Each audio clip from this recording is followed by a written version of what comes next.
हमें नहीं जाना तुम्हारे मुल्क में। खोलो करगिल का रास्ता, खोलो हमारा तारीखी रास्ता। हम करगिल की तरफ जाएंगे।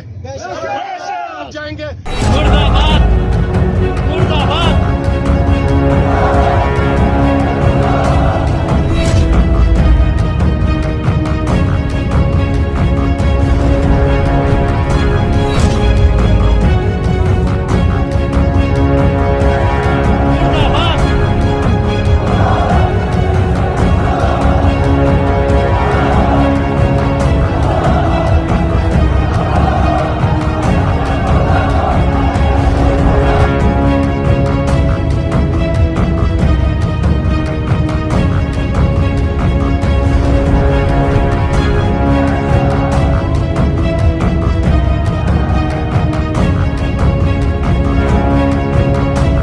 सरकारी दलालों ने आगा बाकिर अल हुसैनी, एक हुसैनी सादात फर्जंद ज़हरा पे पर्चा कटा। वो सामने है, वो सहूलतकार भी हमारे अपने लोग हैं। कोई चिलास का मौलाना इधर नहीं आया। मेरी तरफ से दी गई मौलाना फरमान वली पे अभी तक दरखास्त पे अमल क्यों नहीं होता? तुम लोग अंदर बैठे हुए काली भेड़े भी सहूलतकार हो। अगर तुम लोग इसी तरह सहूलतकारी करते रहोगे, नहीं जाना हमने पंजाब, नहीं जाना हमने सिंध। अगर तुम्हें तकलीफ है इस मुतनाज़ा खित्ते के शहरी को तुम अपने मुल्क में आने के लिए रास्ते में टाउट पैदा कर दो, दारुल तांगिर कोहिस्तान तक। हमें नहीं जाना तुम्हारे मुल्क में। खोलो करगिल का रास्ता, खोलो हमारा तारीखी रास्ता। हम करगिल की तरफ जाएंगे। चाणक्य की एक बड़ी ही फेमस कोट है जहां पे वो कहते हैं कि अपनी कमजोरी को कभी बाहर ना निकलने दो। यू नेवर नो कि कब कोई इसका मिसयूज कर ले। पाकिस्तान को अगर हम देखें तो उसने चाणक्य की इस फिलॉसफी को काफी लेटर एंड स्पिरिट में फॉलो किया है। पीओके को देख लीजिए, वहां पे हमेशा ये कमजोरी कि लोग बड़े खुश हैं वहां पे, इसको छिपाने की कोशिश की गई है। हमेशा यही प्रोजेक्ट किया गया कि पीओके में सब चंगा सी, लेकिन रिसेंटली कुछ ऐसे इंसिडेंट सामने आ रहे हैं जहां पे पाकिस्तान ऑक्यूपाइड कश्मीर के लोग इंडिया में मर्ज होने की बात कर रहे हैं। इस पूरे मामले में मुझे एक्चुअली गदर 2 का एक बड़ा फेमस डायलॉग याद आ रहा है, सनी देओल जी का। ठीक है, सनी पाजी का एक बड़ा ही फेमस डायलॉग यहाँ पे आ रहा है कि अगर आज के समय में पाकिस्तान में इलेक्शंस करवा दिए जाएं कि वो पाकिस्तान में रहना चाहते हैं या इंडिया में रहना चाहते हैं, प्लेबिसाइट हम करवा दें, तो आधे से ज्यादा पाकिस्तान खाली हो जाएगा। Which I think might be true, क्योंकि रिसेंटली पीओके में एक बहुत मैसिव प्रोटेस्ट हुए हैं और वहां पर आप यहां पे पिक्चर में देख सकते हैं कि एक पर्टिकुलर व्यक्ति एक बहुत बड़ी भीड़ को संबोधित करते हुए कुछ अपनी डिमांड्स रख रहा है, पाकिस्तान की गवर्नमेंट के खिलाफ कुछ बातें बोल रहा है, और अगर उनकी डिमांड्स मीट ना की गई तो धमकी दी जा रही है कि वो इंडिया में मर्ज कर लेंगे।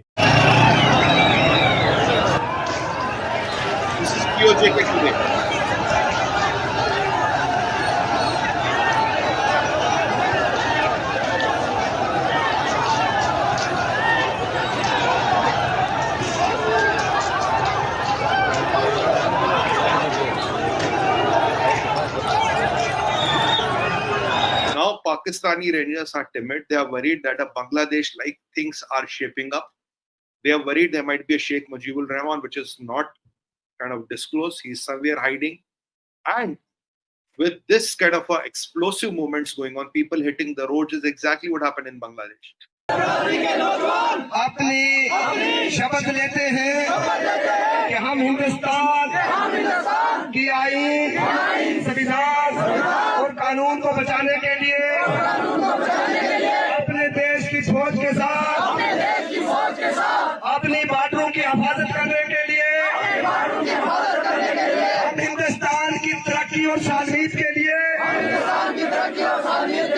कसम खाते हैं और वादाबंद हैं। जब भी हमारे मुल्क को हमारी जरूरत पड़ेगी, पूरी जम्मू कश्मीर के गुज्जर बकरवाल नौजवान अपनी जानों का नजराना भी पेश करेंगे। हम अपनी जमहूरियत को मजबूत करने के लिए और इस तिरंगे झंडे की शान के लिए वादाबंद है।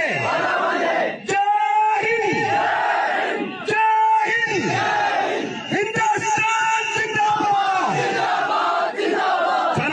हिंदुस्तान जिंदाबाद, हिंदुस्तान जिंदाबाद। There's a place place called Abbaspur. Now, Abbaspur is in POJK. Here, the people have been called by the local leaders, and they are saying that, Bhaiya chodo, leave everything. We want to join India. We are no longer interested in Pakistan. There is nothing called POJK. There is nothing called Azad Kashmir and all. And this is why, especially, I want to, send this message to these so-called India-based separatists and, those terror sympathizers. They are saying there is nothing in Pakistan. Pakistan is not sustainable. Pakistan is broken. Pakistan khatam ho chuka. Let's go and join India.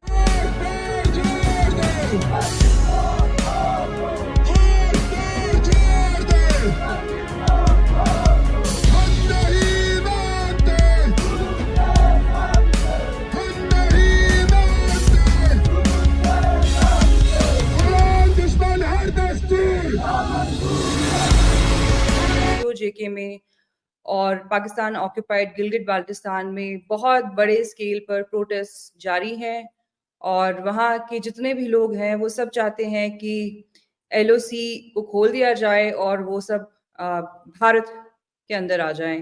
Jameel साहब, सबसे पहले तो हमें ये बताएं कि क्या ये सच है कि POJK और POGB में बहुत ज्यादा प्रोटेस्ट चल रहे हैं?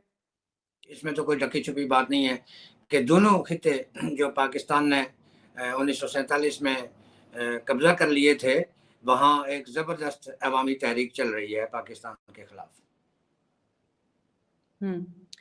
और ये जो प्रोटेस्ट है, इनकी वजूहात क्या है? किस बेसिस पर लोग जो है वो डेमोन्स्ट्रेशंस कर रहे हैं? देखें, ये तो आप ये कह लें कि ये गुज़श्ता 7 दहाइयों की नाराजगी है, 7 दहाइयों का गुस्सा है कि लगातार लोग पिसते चले आ रहे थे, उनकी आवाज़ों को दबाया जाता था, उनको तंग किया जाता था, उनको इंटिमिडेट किया जाता था, उनको कन्फाइन किया जाता था और इससे पहले उनकी कोई वॉइस नहीं थी। तो जब से सोशल मीडिया आया है और जो कि वो ज़्यादा जज्बे के साथ, ज़्यादा ताकत के साथ, ज़्यादा अज़्म के साथ बाहर निकले हैं। और एक तो ये बात है, दूसरी बात यह है कि पाकिस्तान ने जो हाल ही महीनों में IMF से नए कर्जे लिए हैं, तो उन कर्जों का सारा नहीं तो आप ये कह लें कि 50% जो बर्डन है वो उन्होंने इन दोनों खितों पर डाल दिया है। 20 मिनट में पाकिस्तान के जो इस वक्त की केयरटेकर गवर्नमेंट है या जो उनके दीगर ब्यूरोक्रेटिक स्ट्रक्चर्स हैं, उनके सामने अपनी बात रखी है। हम तो गुज़श्ता 3 दहाइयों से मुसलसल ये कोशिश कर रहे हैं कि हम हुकूमत पाकिस्तान को ये बात समझाएं कि वो हमारे जो नेचुरल रिसोर्सेज हैं, वो लकड़ी है, वो पानी है, वो बिजली है, वो मदनियात हैं, उन पर हमारा जो सोवरेन राइट है according to United Nation General Assembly passed on 1962 वो कबूल करें।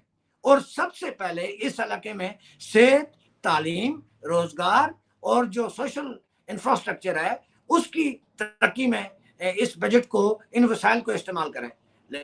तो मतलब ये एक रिसोर्सेज की लड़ाई है, बट इंडियन मीडिया में इसको एक तहरीके आज़ादी की तौर पर प्रोजेक्ट किया जा रहा है कि जो POJK के लोग हैं वो हिंदुस्तान के साथ जुड़ना चाहते हैं। ये तो एक पहलू है ना। दूसरा पहलू ये है कि लोग आज ये देखते हैं कि हजीरा से जो पुंछ मंडी है हिंदुस्तान के ज़रिए इंतजाम जम्मू कश्मीर में, वो टोटल 1 घंटे का रास्ता है और जिस चीज़ की कीमत तहसील हजीरा में या रावलाकोट में 6000 रुपया है, वही चीज़ पुंछ मंडी में 500 रुपये की मिलती है या 1000 रुपये की मिलती है। तो लिहाजा ये उनका मुतालबा है, ये उनको समझ आ गई है कि चूंकि तकसीम की वजह से वो पाकिस्तान के इस जबर का और इस तरह की बदसलूकी का शिकार है। तो अब तो ये पॉपुलर डिमांड है कि वो कहते हैं कि लाइन ऑफ कंट्रोल जो है या सीज फायर लाइन, इसको खोला जाए और हम रियासत के दूसरे हिस्से में जाएं और वहाँ की जो मार्केट है उससे हम बेनिफिट हासिल करें, उससे हम मुस्तफीद हों और फिर हम दूसरे लोगों के साथ मिलें भी, ताकि हमारे दरमियान कम्युनिकेशन जो गुज़श्ता 7 दहाइयों से डिस्कनेक्टेड है वो दोबारा बहाल हो। पाकिस्तानी मीडिया उनकी इस वॉइस को तो दबा रहा है, लेकिन सोशल मीडिया पर तो सारी चीज़ें सामने कि हम रियासत के दूसरे हिस्से की तरफ जाना चाहते हैं और हमें ये मौका मुहैया किया जाए।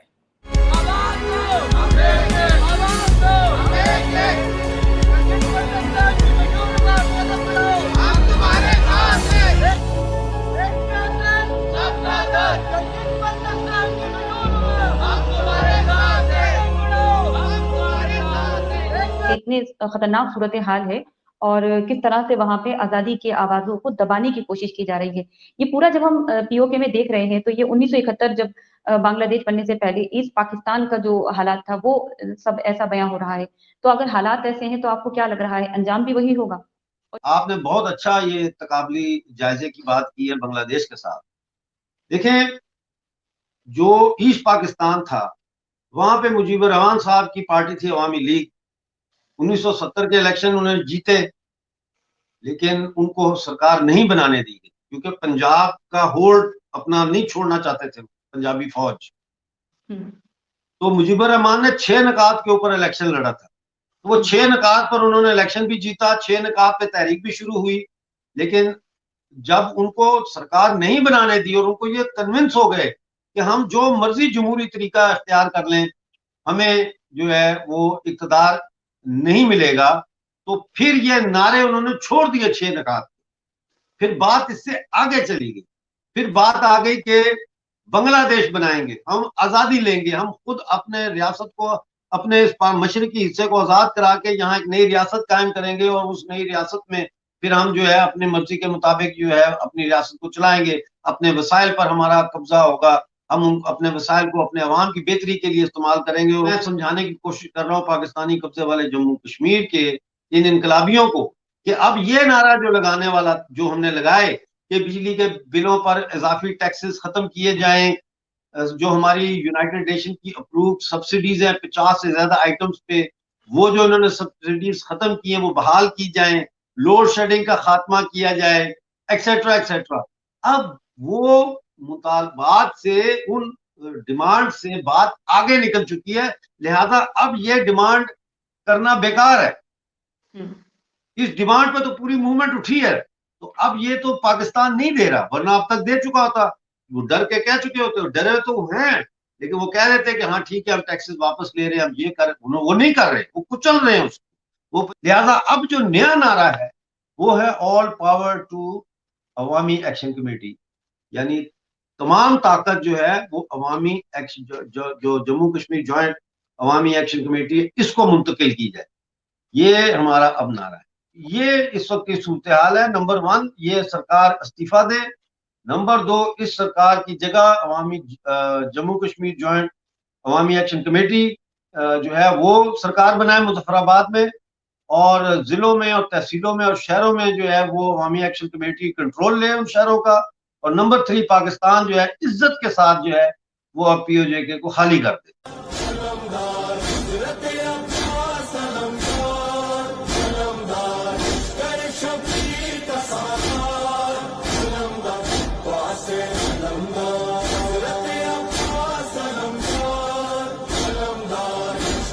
कि आप पाकिस्तान ऑक्यूपाइड जम्मू कश्मीर को लेकर काफी खुलकर बात करते हैं, तो अभी हम देख रहे हैं कि काफी अरसे से पीओके में बड़े एहतिजाज वहां पर देखने को मिल रहे हैं।